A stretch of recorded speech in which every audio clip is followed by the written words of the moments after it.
అదరకొట్టే కారం రంగు రుచి ఆచి కారం పొడి.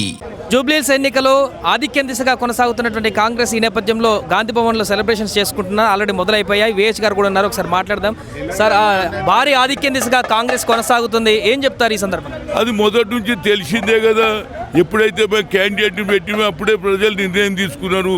పనిచేసే కార్యకర్త, చదువుకున్న వ్యక్తి, దానికి కాంగ్రెస్ పార్టీ ఇంకా 3 ఏళ్ళు ప్రభుత్వంలో ఉంటుంది కాబట్టి మాకు డెవలప్మెంట్ కావాలని ప్రతి ఒక్కరు, అక్కడ ముస్లిం కానీ హిందువులు కానీ అందరూ కూడా నవీన్ యాదవ్కు ఓట్లు వేయాలని డిసైడ్ అయ్యిండ్రు. ఎప్పుడో చెప్పినాం గెలుస్తాడని, మేము మొదటి నుంచి చెప్పినాం, గెలిచారు కనుక తప్పనిసరిగా వాళ్ళ హామీలను పూర్తి చేస్తామనేది చెప్పగలుగుతాం.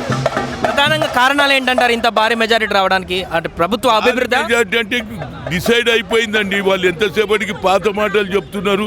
ప్రజలు వీళ్ళ మాటలు నమ్మలేదు. తప్పనిసరిగా కాంగ్రెస్కే వేయాలని నిర్ణయం జరిగింది కాబట్టి ఎవరు చెప్పినా పెడదోని పెట్టిండ్రు. అభివృద్ధి చేసే నాయకునికి ఓటు వేయాలని కాంగ్రెస్కు ఓటేసి గెలిపించారు. ఇప్పుడు ఎంత మెజారిటీ వచ్చే అవకాశం ఉంది అనుకుంటున్నారు సార్? ఇప్పుడు ఆల్రెడీ 10,000 దాటి మెజారిటీ నడుస్తుంది. ఎంతవరకు మెజారిటీ రావచ్చు అనుకుంటున్నారు? ఇక అదే నేను ఎట్లా చెప్తాను, ఓటర్ల మెజారిటీ ప్రజలు ఇప్పటికే నిర్ణయించుకుని ఇంకెక్కువ ఓట్లు వస్తాయి అనేది నా ఉద్దేశం. అదే ప్రస్తుతం ఇక్కడ విహెచ్ గారు చెప్తుంది ఏంటంటే పూర్తిగా మెజారిటీ, భారీ మెజారిటీతో కాంగ్రెస్ చేసినటువంటి అభివృద్ధి అంటూ కూడా చెప్తున్నారు. ఇక్కడ కొన్ని పోస్టర్లు కూడా పెట్టడం జరిగింది కాంగ్రెస్ సంబంధించిన నేతలు. అన్న, ఎట్లా అనిపిస్తుంది జూబ్లీహిల్స్లో భారీ మెజారిటీ తీసుకపోతుంది? అన్న, ఇది రేవంత్ అన్న అడ్డా. కాంగ్రెస్ పార్టీ అంటేనే రేవంత్ అన్న. ఖచ్చితంగా రేవంత్ అన్న రప్ప ఆడిచ్చేస్తాడు. ఇక 2029లో కూడా ఇదే రిపీట్ అవుతుంది.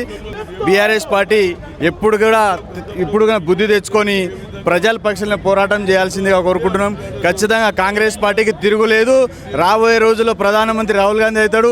ఇక్కడ కూడా రేవంత్ అన్న ఆధ్వర్యంలో ఖచ్చితంగా 100కు 100 సీట్లు మేము గెలిచిస్తామని చెప్పి మేము ఈ సభాముఖంగా చెప్పుకుంటున్నాం. మీరు చెప్పండి అన్న, ప్రధాన కారణాలు ఏంటంటారు జూబ్లీహిల్స్లో ఇంత భారీ మెజారిటీ రావడానికి?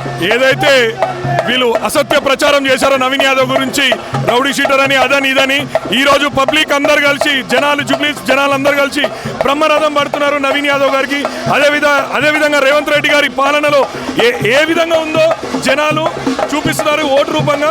కాబట్టి రాబోయే రోజుల్లో జిహెచ్ఎంసీ ఎలక్షన్లలో కూడా ఇదే విధంగా ఉంటుంది. ఇదే విధంగా బీఆర్ఎస్ అనేది హైదరాబాద్ కానీ జిహెచ్ఎంసీ కానీ రాష్ట్రం తెలంగాణలో లేకుండా చేస్తారని రేవంత్ రెడ్డి గారు ఇంతకుముందు కూడా చెప్పారు. అదేవిధంగా 20,000 నుంచి 20,000 మెజారిటీ ఏదైతే జూబ్లీహిల్స్ ఉంటుందో సాధిస్తాం. అయితే ఇదే ఇక్కడ ఉన్నటువంటి కాంగ్రెస్ శ్రేణులందరూ కూడా చెప్తున్నారు. పోస్టర్లతోటి ఇక్కడ ప్రదర్శన కూడా చేస్తున్నారు, భారీ సెలబ్రేషన్స్ కూడా కొనసాగిస్తున్నారు. గాంధీ భవన్లో అయితే నవీన్ యాదవ్ గెలుపుకు సంబంధించినటువంటి సెలబ్రేషన్స్ అయితే ఇప్పటికే మిన్నంటిపోయాయని చెప్పవచ్చు.